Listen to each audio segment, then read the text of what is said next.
Hello, this is Jim Schaefer, executive producer and host of Reame, the academic book television program.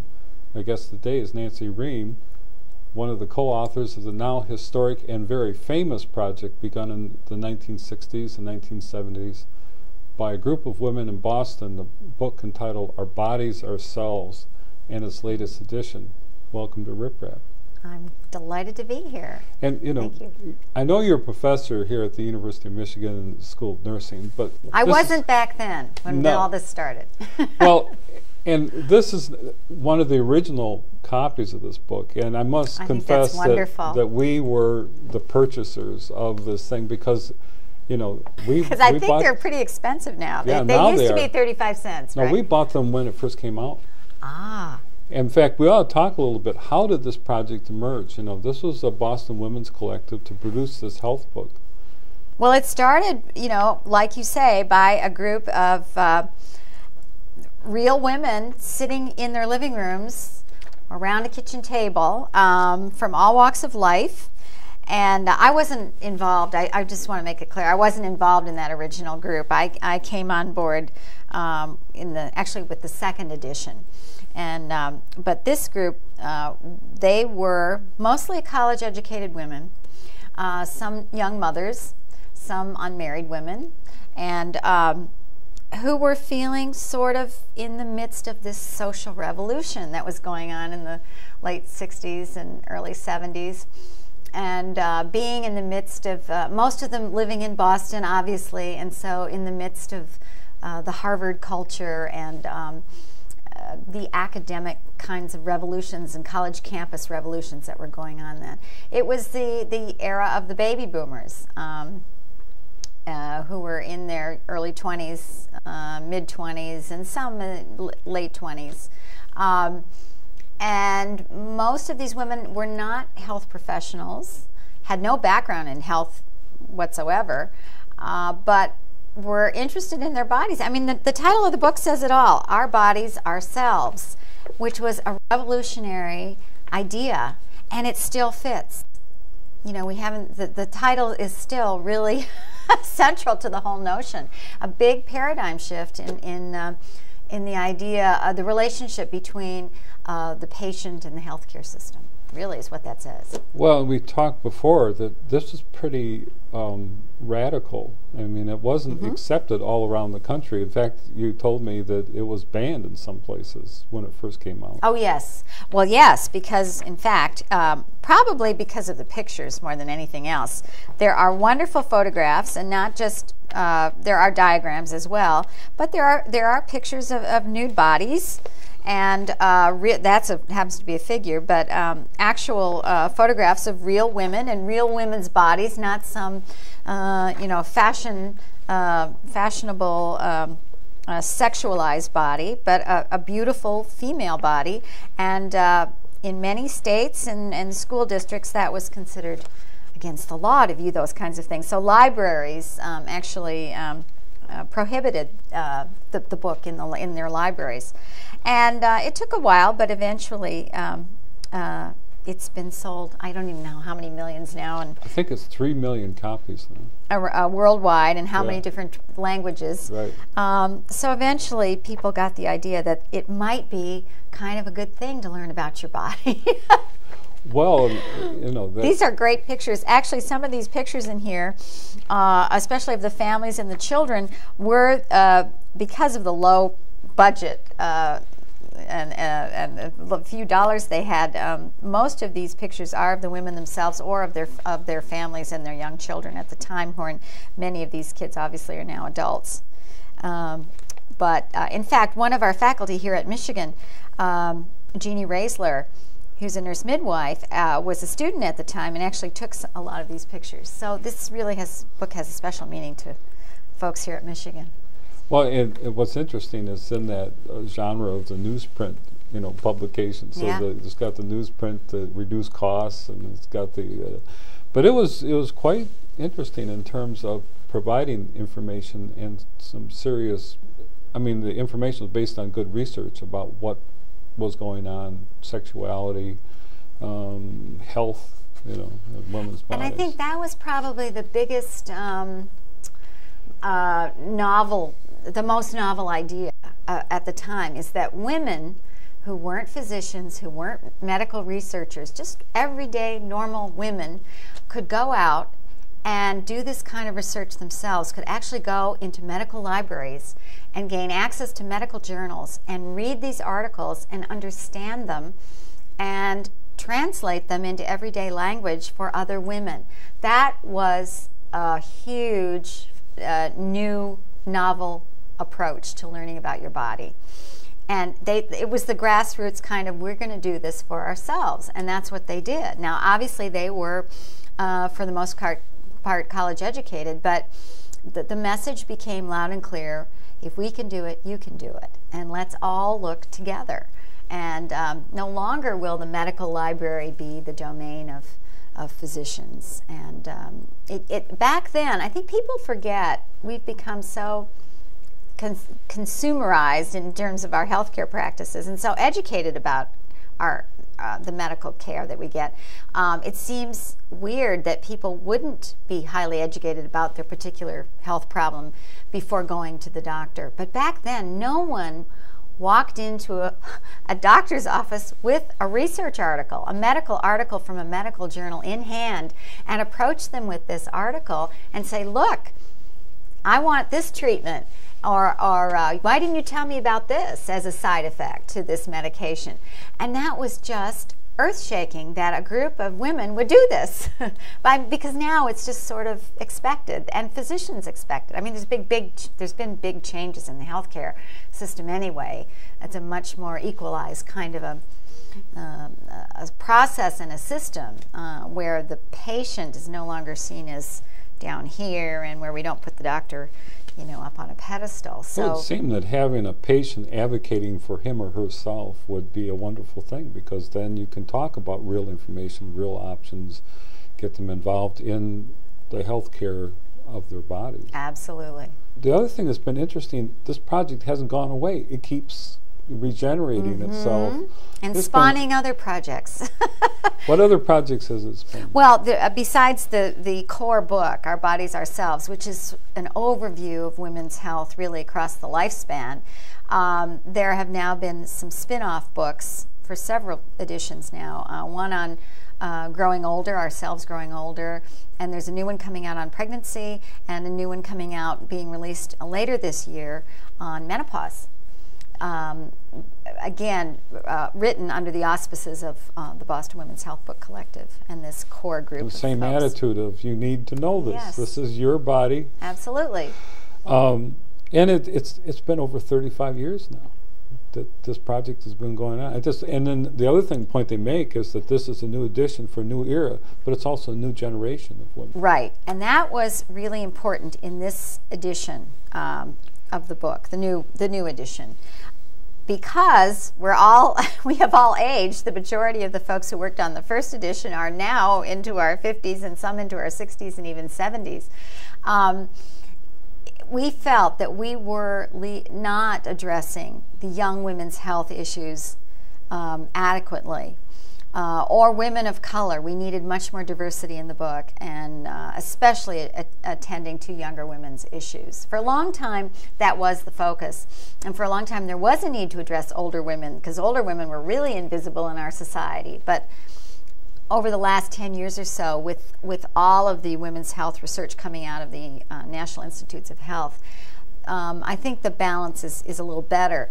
But as we've gotten older, we have left behind some of the young women, and it's actually kind of sad that women in our classes, and even in my nursing students, the undergraduate nursing students here at Michigan, don't know about this book. Now, some do because their mothers they've had their mother's book to read, and their mothers have told them about the book, but there's quite a few that have never heard of this book. So there was a sense that we needed to do a better outreach to the younger women and get younger authors involved in writing these chapters. For the last 3 or 4 editions, I wrote the chapter on the menstrual cycle and the physiology of sexuality.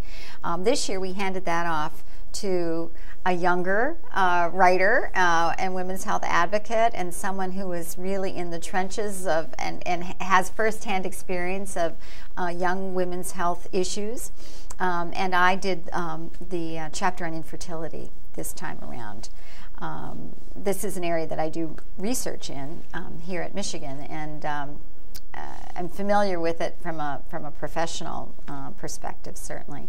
So yeah, we are trying to reach out to a younger generation because we felt that we haven't been as approachable with that age group. As I've watched this project over the last 35 years, it seemed to me that that positioning of the book, I call it book project, but the book in terms of looking at the process of people regarding their health in their own cultural and political context. In other words, it's a broader thing, the process of how do you deal with what issues you have at your age, in your political thing, or your cultural background. Absolutely. And that seems to be broadening even more, and it's even more admirable, I think. We were also trying to pay special attention, although we always have, but especially with this edition of class differences.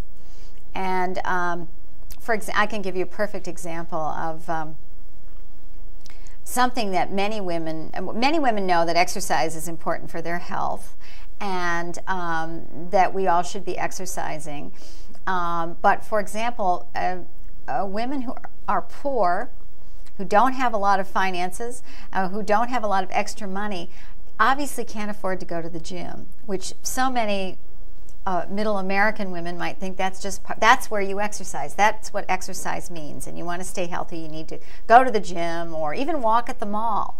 But if you don't have transportation, and if you don't have time in your life because you're working 2 jobs and you have young children and you don't have proper shoes, how do you get exercise? So we try to build into not just factual information about the need for these kinds of important health promotion strategies, but ways to approaches that would meet the needs of the women, and being sensitive to class issues and being sensitive to poverty. So for example, someone in their home might not have a whole set of those free weights that some people might have, but they might have cans of Campbell's soup, or they even might have an iron.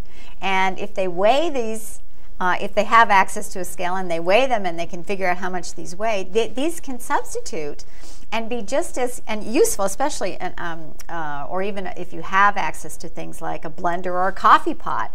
You know, these are the kinds of things that you could use instead of free weights, because you're not going to be on the golf course. I mean, it's amazing when you read some of these health promotion books, the kinds of suggestions that are made to women, like go exercise and play golf.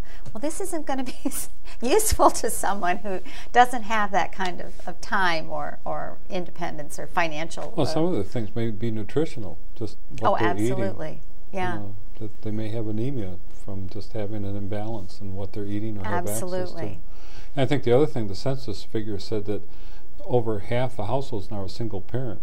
So if you're the single parent trying to work a job, manage, 2, 3, 4 kids, you're not going to have a whole lot of time to go, running. But we've tried to define family in a much broader sense, and tried to point out the different kinds of families, and meaning one person can be a family, and there are ways to build families. And this is not just about heterosexual women either. This is also about gay women and gay women's partners and their families. And so thinking away from this conventional, traditional kind of mindset about who we're talking to, I think has always served this project well. The other thing that's fascinating me about it is that it always was a group of people producing the book, that it was the collective, and now this edition they said there's like over 400 people involved. Probably so.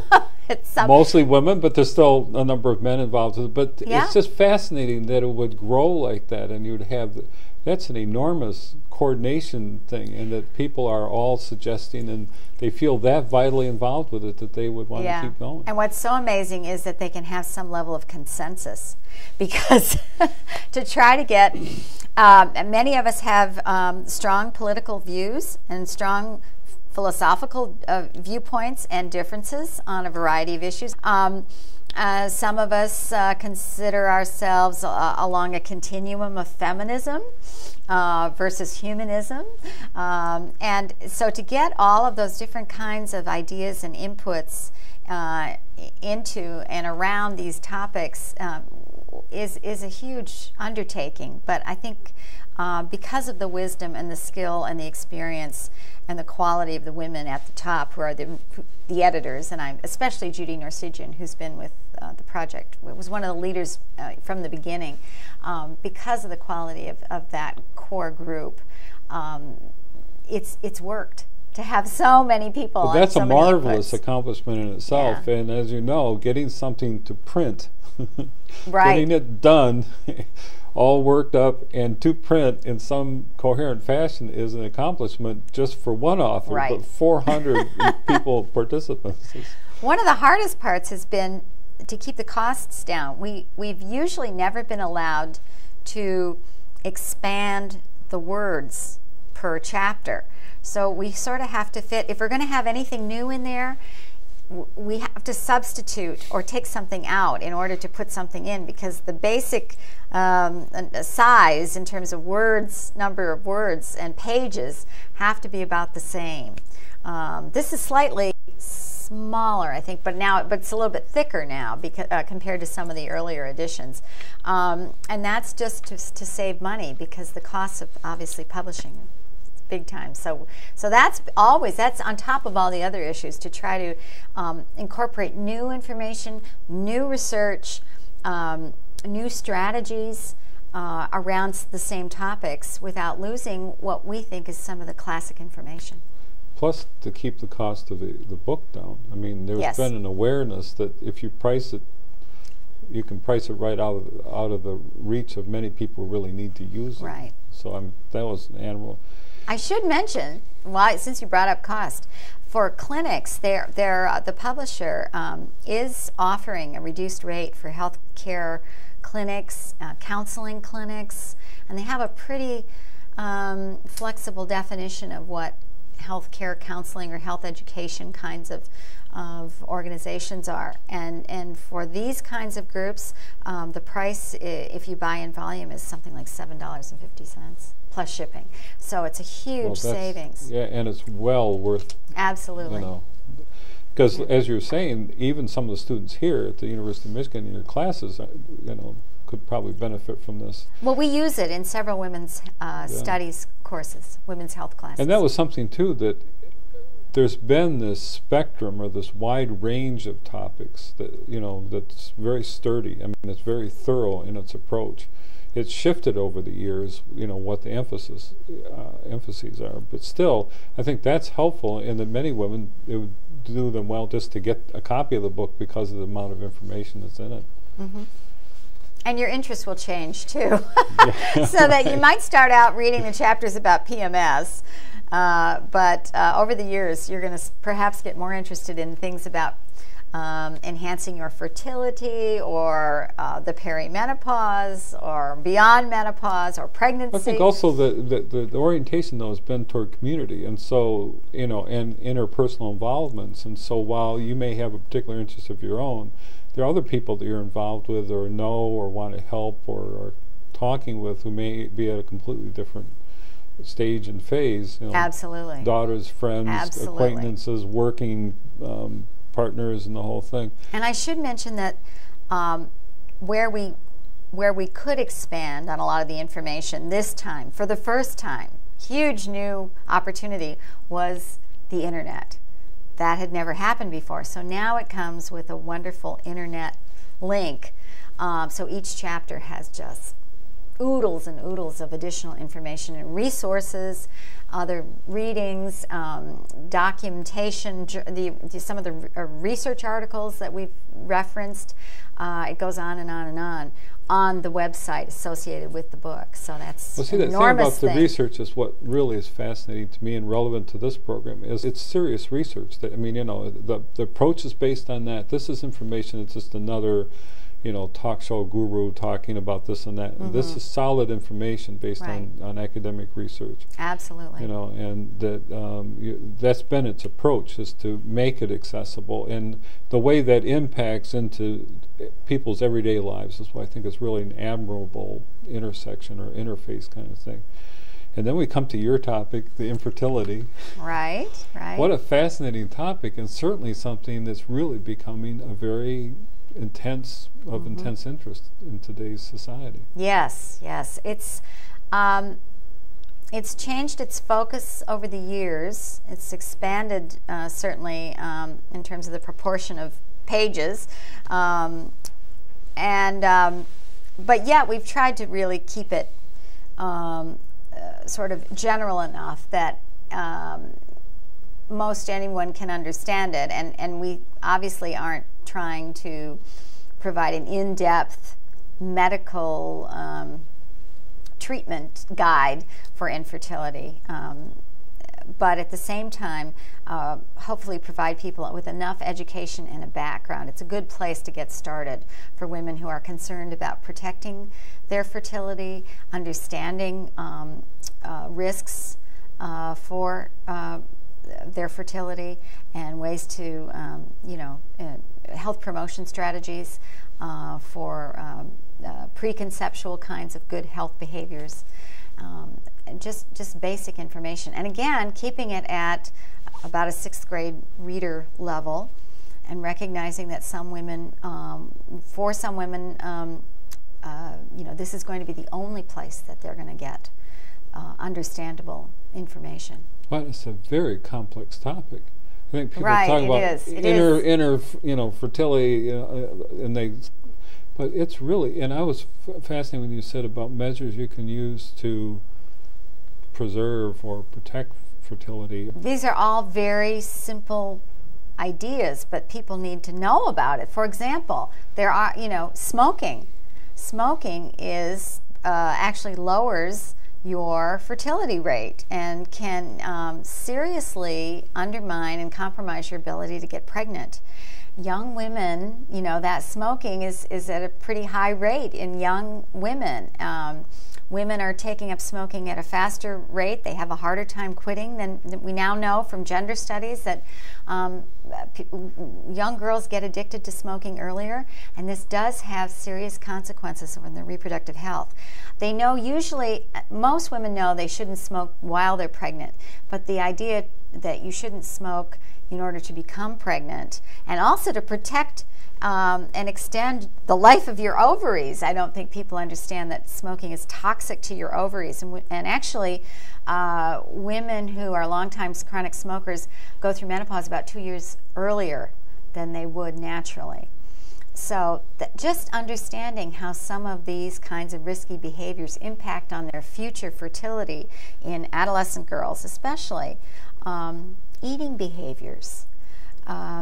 All the sodas that we consume, and calcium, the need for extra calcium, not to mention weight issues, obesity, and not to mention infections and STDs, and getting proper vitamins, and just basic things that seem to make good sense. They need to know. They need to know. So they need and think about, right. I think another thing in talking with people is that people don't realize how difficult it is to offset a situation where, you know, of infertility. You know, what you go through. We right. interviewed Marcia Inhorn and her work on the... Oh, yes. You know, in Egypt. I didn't realize how expensive it was, how traumatic, and what a totalizing kind of experience it was for a woman to go through that. Well, and especially in a Middle Eastern country where the cultural stigmas are much greater than they are here in the United States. Marcia is actually a member of and a leader of our infertility adoption interest group here at Michigan. So we get to chat about these issues monthly and have lots of wonderful discussions about that, about cultural differences. Maybe we can talk a little bit, though, about, say, a woman is infertile, wants to have some kids. What's kind of the overview of what it takes in order to try to deal with that? Well, you raise a good point. I think your appreciation of the costs and the stresses and the medical risks and the poor success rates aren't in line with what the general public believes. One of the biggest myths about infertility that's out there, that's been perpetrated by the media especially, is that it's curable or fixable. The reality is we don't necessarily cure an infertility problem. These days we sort of leapfrog over it. We go around it. But the actual underlying cause of that infertility certainly most times doesn't go away. One of the most common reasons for infertility in women is age-related infertility. And so I'm very troubled by the idea that young women have, again, perpetrated in the media that, well, when I'm ready to get pregnant, you know, after grad school and after my career and after can afford a house, I'll just go to the IVF clinic and have a couple sets of twins, or you know, have my whole family with one set of triplets. The idea that this is easy and it's highly successful and it's a doable thing and there aren't any downsides to it is just not accurate. The actual success rates of most infertility clinics is about 25%. Yeah, I remember reading it. 20 to 25, and that's the really good ones. And that's after multiple.